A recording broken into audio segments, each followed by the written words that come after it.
Wanted to get some pictures of my 1904 modern trip hammer. Used to run off a 3-horse motor along an arbor on the wall.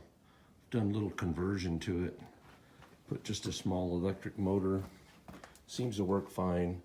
The motor plug-in actually said Maytag on it, so I guess it must have come off a washing machine at one time or another.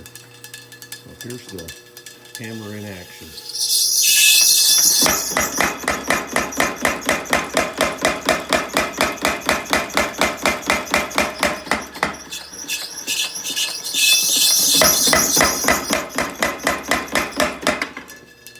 All the mechanism seems to work good. It's got a lot of patches here and there, but not too much to be expected for well over 100 years old.